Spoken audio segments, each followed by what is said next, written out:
Azərbaycanda fəaliyyət göstərən 3 yəhudi icmasının rəhbərləri İsrail parlamentinin Knessetin üzvlərinə müraciət edərək qondarma erməni soyqırımının tanınması ilə bağlı təşəbbüsə dəstək verməməyə çağırıb.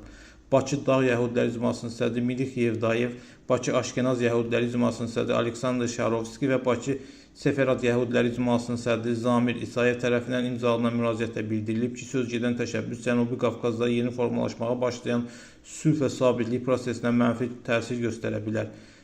Müraciətdə vurğulanır ki, Azərbaycan Yəhudi icması dünyanın ən qədim Yəhudi diasporalarından biridir və əsrlər boyu Yəhudilər Azərbaycan torpağında sülh, təhlükəsizlik və qarşılıqlı hörmət şəraitində yaşayıblar. Qeyd olunur ki, ölkədə Yəhudilər öz dini və etiqadlarını, milli kimliklərini və ənənələrini sərbəst şəkildə qoruyub saxlayıblar. İcma rəhbərləri tərəfindən imzalanan sənəddə Azərbaycanın Yəhudi həyatını azad şəkildə inkişaf etdiyi, dövlət və cəmiyyət tərəfindən Yəhudi icmasına hörmət və dəstəyin göstərildiyi nadir ölkələrdən biri olduğu da xüsusi qeyd olunub.